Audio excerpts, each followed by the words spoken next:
para tiempos complejos.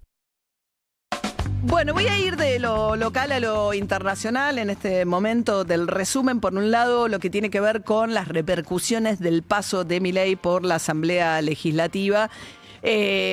Profundizó la discusión con Victoria Villarroel. No hay una gran novedad respecto de esa pelea, un vínculo completamente roto. Es evidente que Milei va a elegir a otra persona para que lo acompañe en la fórmula cuando intente su reelección en las próximas elecciones presidenciales.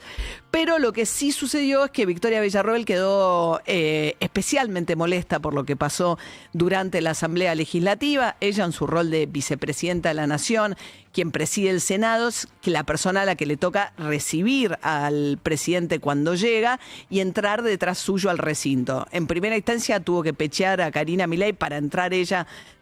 Eligió pechear a Karina Milei para entrar ella detrás de Milei al recinto. Después se quejó, ayer tuvo en las últimas horas en realidad, estuvo muy activa a través de su red de Twitter. Dijo que Martín Menem prácticamente es un maleducado porque el presidente de la Cámara de Diputados, por una cuestión de protocolo, como se hace habitualmente, debió haber estado a su lado y eligió no estarlo.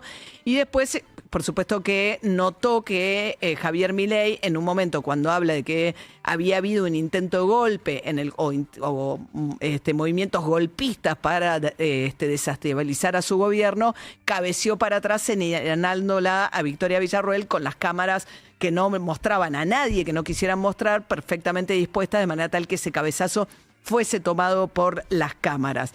Bueno, Victoria Villarroel dijo, en realidad lo que quieren hacer es echarme, que yo renuncie, no lo van a lograr. Esto dijo la vicepresidenta. En todo caso, que elijan a otra persona para que acompañe a Milei la próxima vez. Yo voy a estar hasta el último día de mi mandato.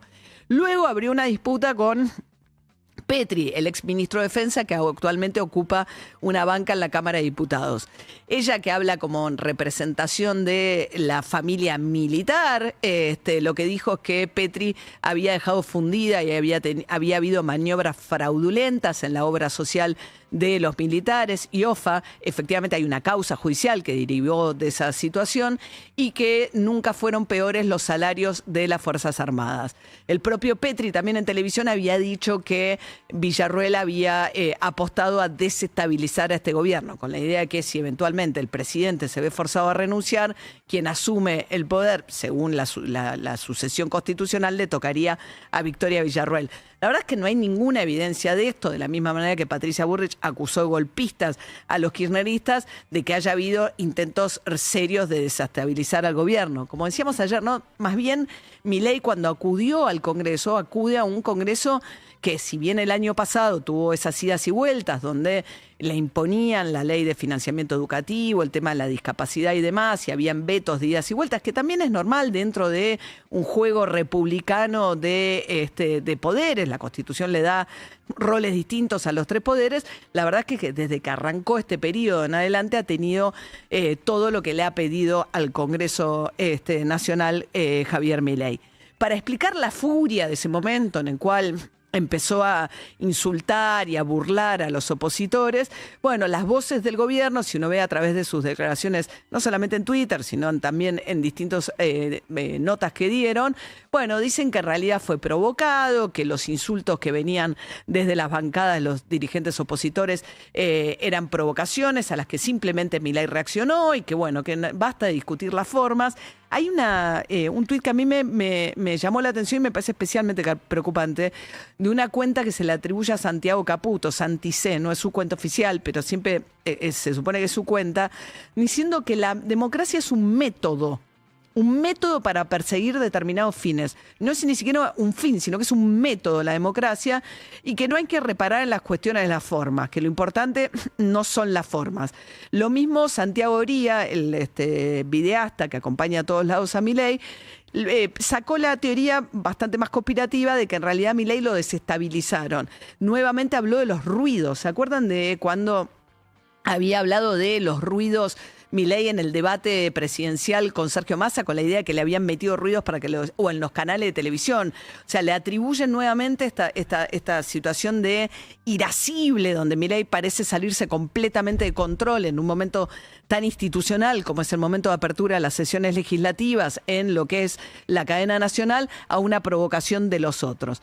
Bueno, eso por un lado respecto a lo que dejó la presencia de Milei en el Congreso, muy fastidiado también el gobierno por el hecho de que la noticia de que Nahuel Gallo, finalmente el gendarme argentino que se encontraba preso ilegalmente en Venezuela desde hace más de un año, la noticia de que había sido liberado los toma por sorpresa, dada una gestión que había hecho la AFA y otras personas con vínculos con el régimen venezolano precedente, que son Delcy Rodríguez, la actual presidenta, era parte del régimen anterior, pero en función de esos vínculos también logró justamente en Chiquitapia, que ahora está reconsiderando la AFA la suspensión de la fecha este fin de semana, aparentemente porque no es muy popular que los partidos no se jueguen en ninguna de esas categorías, en la solidaridad por lo que ellos denuncian una supuesta persecución al Chiquitapia de parte de ARCA, la agencia oficial que denunció ante el Poder Judicial incumplimientos en los pagos de los aportes patronales que le corresponden por los salarios de los jugadores. De todas maneras, la verdad que las imágenes evidentemente hubo un quiebre ahí dentro del ámbito de los más cercanos a Tobillino, y empieza a aparecer ese manejo de fajos de dinero con imágenes que viene mostrando el diario La Nación respecto de, bueno, la discrecionalidad con la que maneja la AFA, un momento extraordinario de ingresos que tienen, sobre todo por el manejo de la selección, con esos desvíos a cuentas y empresas sin actividad en los Estados Unidos, y luego también todo el manejo de las financieras y el dinero en efectivo y esos negocios con algunas financieras que tiene que ver con el manejo de los derechos de televisación de los partidos y los pagos que le hace la AFA a los clubes, que sin embargo están muy abroquelados detrás del Chiquitapia en todo esto. Bueno, dicho todo esto, vamos un poco al ámbito internacional. Un mundo completamente convulsionado, con una guerra que se expande.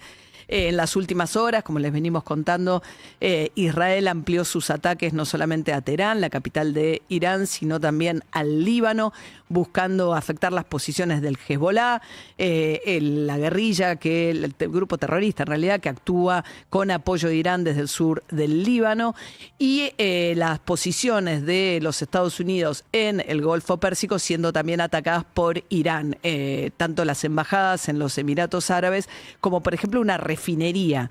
De todas maneras, lo que más,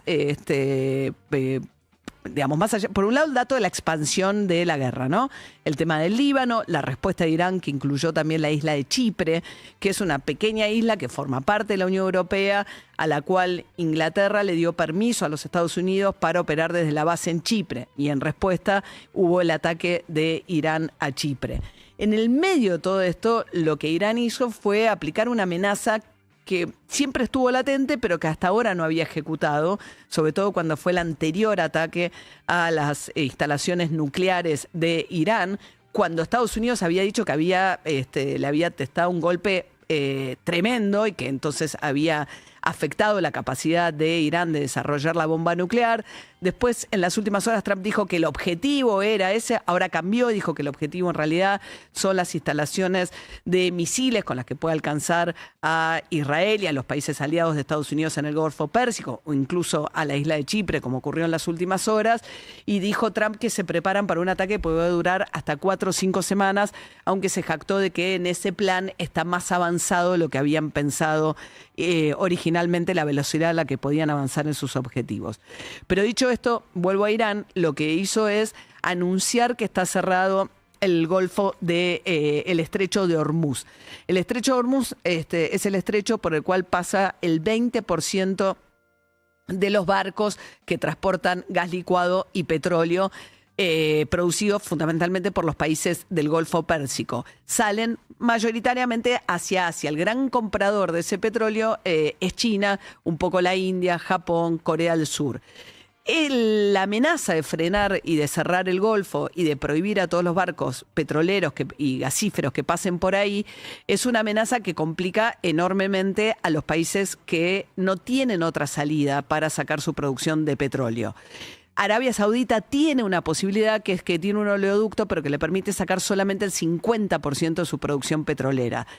Irán además está atacando refinerías de Arabia Saudita, con lo cual lo que está pasando actualmente es que caen las bolsas en el mundo por la incertidumbre que esto significa, salvo las empresas petroleras que suben porque sube el precio del barril de petróleo, dado que por primera vez Irán parece decidido a afectar el tráfico mundial de la salida de los barcos de los países productores de petróleo hacia sobre todo los destinos asiáticos. Esa es una de las novedades. Por supuesto que además está completamente trastornado todo lo que es el tránsito turístico y aéreo, que tiene su principal punto en el mundo, en Dubái.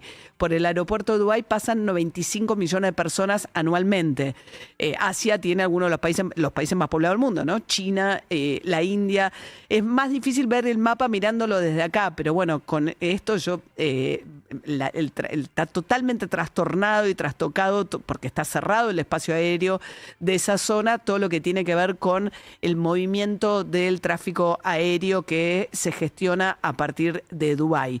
Así que bueno, un mundo de incertidumbres completas con un Donald Trump y un Benjamín Netanyahu, que es un principal aliado en todo esto, completamente decididos a continuar con este conflicto en el cual Irán, a pesar de haber sufrido el asesinato de Khomeini, responde militarmente, expandiendo también y tratando de involucrar a los países, o sea, tratando de hacer caer las represalias sobre lo que son las posiciones de diplomáticos. Estados Unidos ha evacuado todas sus sedes diplomáticas en los países de la región y además las bases militares norteamericanas en la región son ahora el punto de ataque principal por parte de Irán, mientras que Estados Unidos e Israel continúan con la expansión de esta guerra que, según dijo Donald Trump en las últimas horas, podría durar el ataque norteamericano e israelí por lo menos 4 semanas más.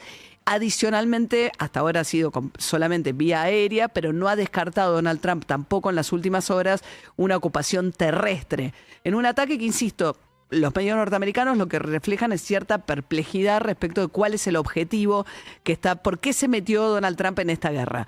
Si era la cuestión nuclear, cuando ya había dicho antes que había sido muy afectado todo el desarrollo del plan nuclear para el cual Irán no recibía las inspecciones de los organismos internacionales. Según Donald Trump, esa amenaza ya había sido prevenida con los ataques de meses anteriores.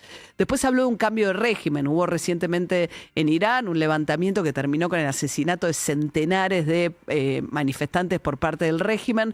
Tampoco es tan claro si lo que busca es poner un régimen alternativo, aliado de los Estados Unidos, que devuelva a Irán el grupo de países aliados de Estados Unidos en la región, como lo era antes justamente de la emergencia del régimen de los ayatolas, después que derrocaron al Shah de Irán, que había sido el gran aliado de Estados Unidos hace unos 40 años, o si simplemente lo que busca también es afectar el comercio mundial del petróleo, resultando en este caso China, que es el que consume el petróleo principalmente que viene de esa zona, el principal afectado. Bueno, con esta... Y además, sí, sobre todo la protección de Israel en todo esto, ¿no? Al debilitar a Irán es fundamentalmente Israel el aliado norteamericano que fortalece su posición en la región. Un mundo completamente convulsionado en estas horas por lo que está pasando en Medio Oriente.